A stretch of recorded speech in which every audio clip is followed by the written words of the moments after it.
Hey guys, what's up? Amir Ryder here for another episode of the Transform Sales Podcast, our software seller demo review series. I got my guest today, Dean Shapero, CEO of Flytech. Dean, what's up, man? How are you? How you doing, man? Thanks for having me.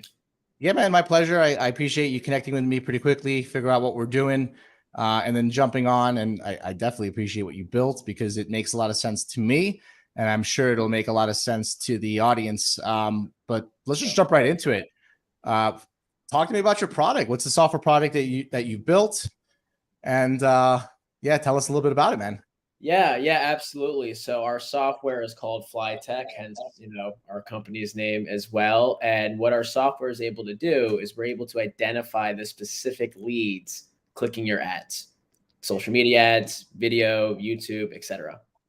So this is something that people couldn't do before too, right? So just to jump into question number two, there's a lot of tools out there that help people with digital ads. You can run them natively, right? You could use one of our partners that's also in the marketplace, Metadata, which I use.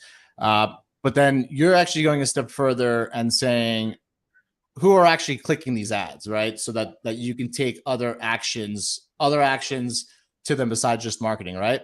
Yeah, exactly. So, sort of the motivation for this is as actually sales led, even though this sits on the marketing advertising stack. Our thesis was that, as a lot of your followers probably are well aware of, there's just so much generic, cold outbound, non-personalized content, email, LinkedIn, phone calls, etc.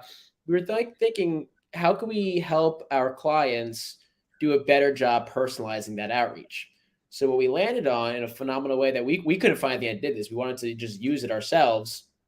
We ran a growth marketing agency before.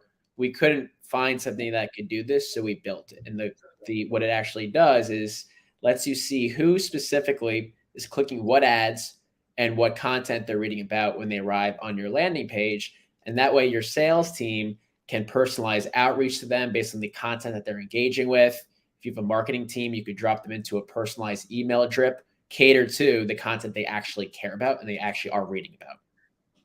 Yeah, but I'd add to it just like from my personal experience that it probably also helps people make money when it comes to products or services that have a big ACV, right? I would imagine that if you have a product that, let's call it, costs $50 a month, it might be less applicable. But once you start getting into a higher average contract value, I feel like that's when a phone call could be the difference between a $10 million client and not a $10 million client. Exactly. Yeah. If you have a sales led motion, I would say the majority of our clients are in enterprise sales cycles or mid market, where a demo, usually multiple demos, are a part of their sales motion. Could this work for PLG software companies? It could in theory, but that's not where we see the primary use case. The best use case is saying, I have a key account list or I have a very defined market I'm trying to chase down, I'm trying to work. What do my decision makers actually care about? What features they want to hear about from us? What case studies are they actually clicking on and reading? And what videos are they watching? Once you understand what your prospect actually cares about, that's a much better conversation you're going to have with them.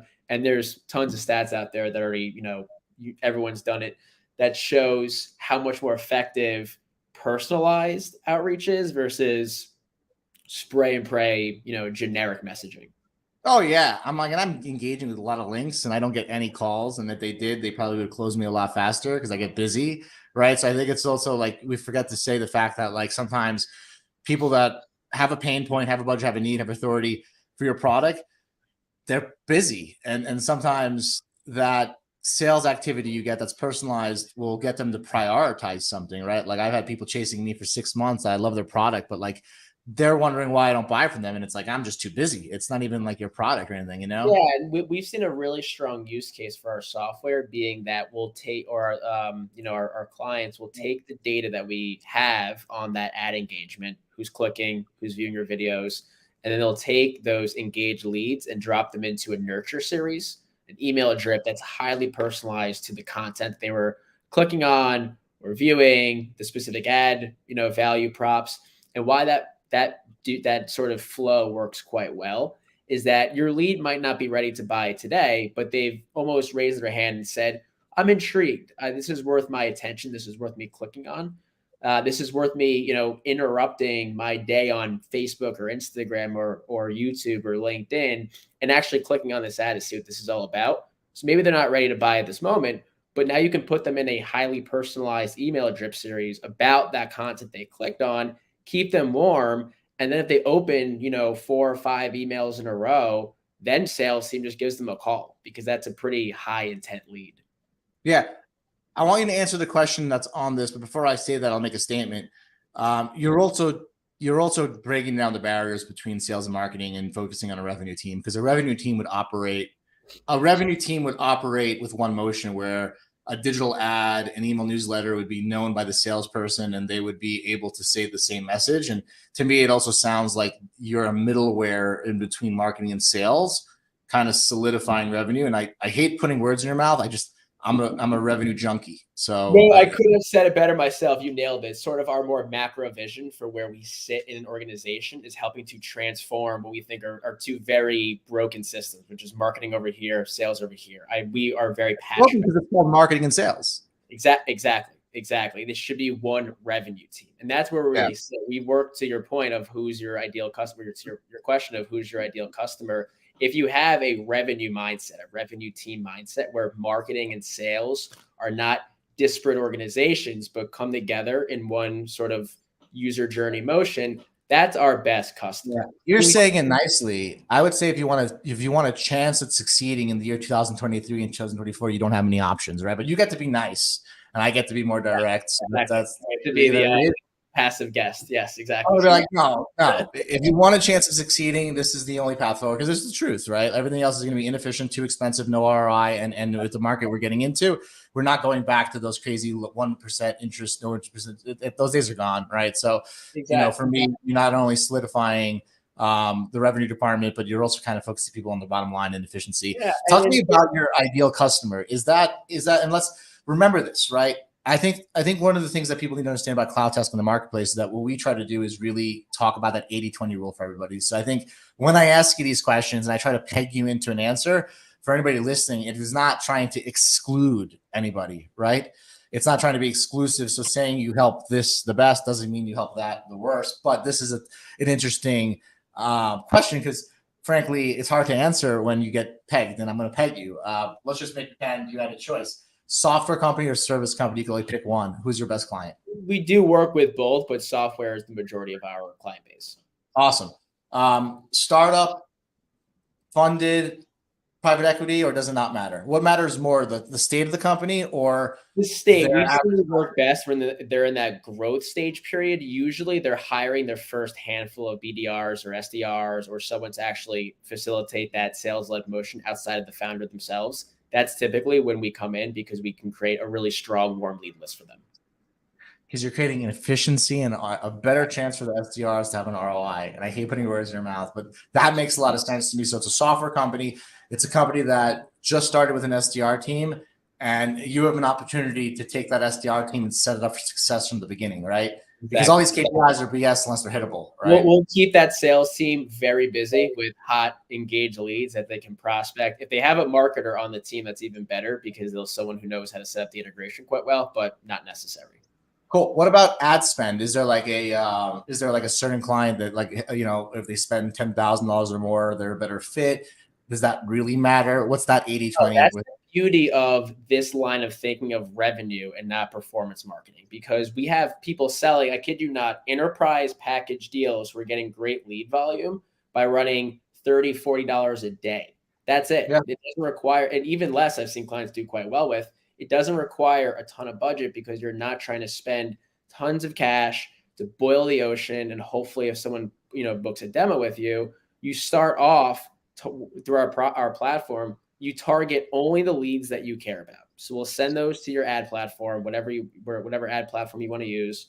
You target just those individuals. We let you know who clicks, and you can get good click data from your, target account list on $20, $30, $40 a day. I'm running ads, and I'm going to ask to use your product, and I'm going to create some content on it. We'll get you on. this is all contingent on me getting time because I just like I end up wanting to do all these things, and then like a year flies by and I just become old. Well, the beauty is you set it up once and it operates in the background. I'm running ads right now on LinkedIn to remote candidate spotlights, right? And like I want to know who's clicking it. I don't have that visibility. Yes, let's get that click. Yeah, I know that they landed on the website page. I know if they convert. I know my click-through rates. But you're right. And so it's also like I have the will. I have the will and the skill and the tools to talk to them deeper. Yeah. What I don't have is their name and of who they are. Even if I have their name, I can enrich them with Apollo. I got things. So we'll work it out later. I don't want to make this about me. I tend to do that. How would users measure success with your product? And then after that, we're going to get right into things. Yeah. So the most direct answer is obviously how many leads we're able to identify that are clicking your ads. The way we're very unit economic driven. So if you are a organization that really understands your own unit economics, you back into, hey, I'm getting a lead, a marketing lead, or maybe a marketing qualified lead. You usually qualify this, for $10, $20, $30, that's usually extremely attractive to an organization. So that's the most immediate sort of value exchange you'll see with their platform. The more second order effect is obviously in open rates on any email drip you send these leads into, because you could personalize them quite well, and any success in getting that meeting booked from your SDR team by working these leads based on what they actually want to be hearing from your team. Yeah, that makes a lot of sense.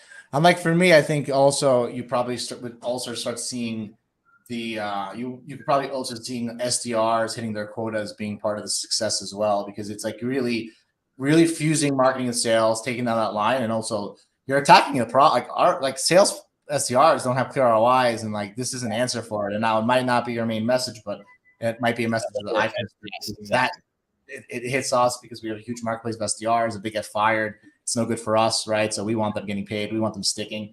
What about a quick demo? Are you comfortable sharing your screen and walking us through high level general stuff? You can go deep if you want to, but share screen. Let's see what we got here. Okay, let me know you're able to see.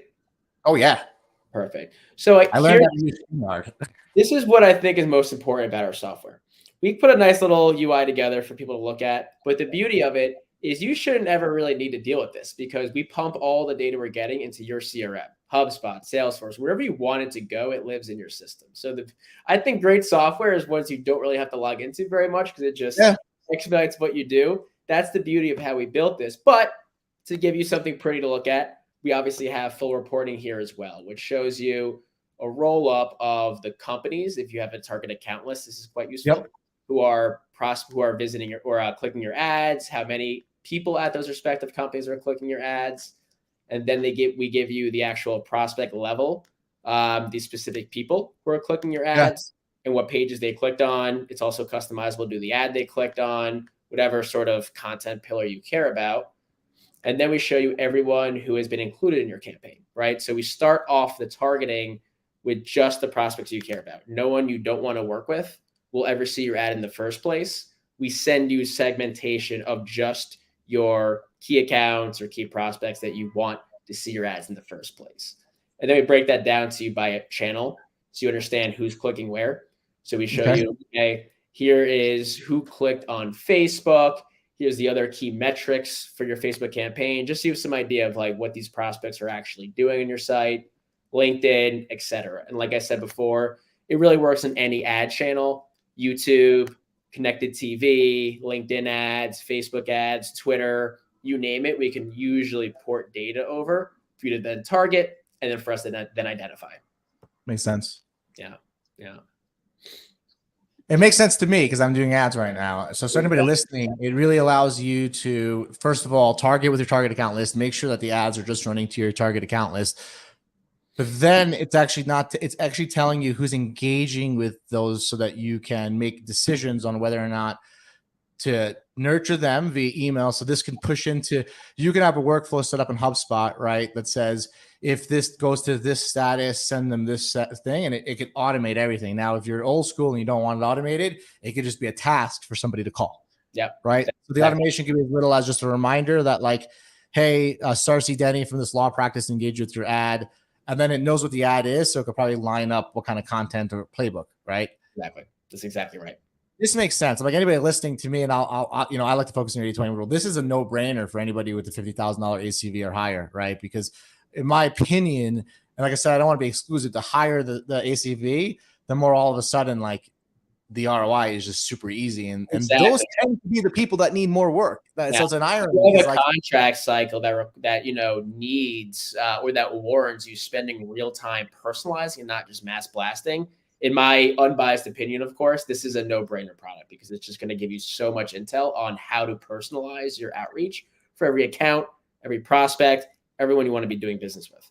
Yeah, it's tying marketing and sales together. It's that like it's like the you're like cerebral cortex. It's between both brains, right? It really it's both an analogy, but guess what it is, right? It's basically communicating in real time because you don't need to communicate a sign up or a demo, right? Like we got that covered, right? But between that sign up and that demo, there could and is most likely millions of dollars of potential revenue that your competitor will get you first and lock into a 2-year contract, and then you're out, right? Well, especially if they're clicking ads, they're probably in market. They're probably saying, I really am checking out these types of They're like me. They're too busy. I click everything and I like everything and I'm just too busy. And when people call me and they're like, hey, sorry to bother you, but I know that you probably were looking at this ad about XYZ and I thought I'd give you a call. Like, I'm going to listen to that call because it actually, it's true, right? Yeah, and these are like I said before. Like I think I from my understanding, like I love why you both fly. I told you too when we were talking. I was like, man, I'm doing some ads,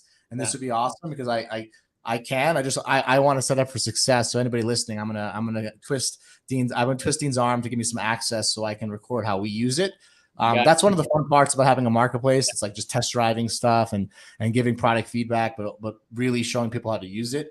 But for me, this is awesome because I'm a big believer in efficiency. So right now I'm all about a revenue team. I'm all about SDRs lives matter, but we got to set them up for success. You know what I mean? And I hate wasted ad budget and efficiency. I hate it. And it pains me knowing that it could be the right buyer, the right everything, but you just didn't make that call or that email. And we live in a competitive world. So anybody here listening, like if you really think that your products, if you have a home run, you probably don't need anything. You probably just need SEO and you're probably getting all your signups. So like anyone else who's in the competitive space, who's, your unique selling proposition is not extremely clear against the competitors, your only chance of winning is taking that extra step. It just really is, right? That's what other people are going to listen to. Yeah, Dean, this has been awesome. I appreciate this demo. We're gonna post this on YouTube and on our podcast channel. And anybody listening, if you want to learn more about Flytech and how you guys can get an ROI on your digital marketing B2B lead gen, the link for Flytech is in the comments here. Anyone else who's looking to just be part of your community, pick your brain, connect with you. I know you're a tech leader in New York City as a young guy. Anybody listening, if you want to expand your network, Dean's in the city. He's in good old NYC. Where can they find you? How can they reach out to you? Yeah, feel free to message me or reach out to me or follow me on LinkedIn. I do a lot of posting there. If you find the ad tech, marketing tech ecosystem interesting, that's all I think about. So I'll probably give you some good, interesting data points. Dean, you got a subscriber here, by the way, and I hope I counts. Yeah. Yep. Exactly. Yeah. This has been awesome. Everybody, thank you for tuning in to the Transform Sales Podcast, our software demo series. Dean, I will let you go help people with their ROI. And I appreciate you being on, man. Great time, my friend. Thanks for having me.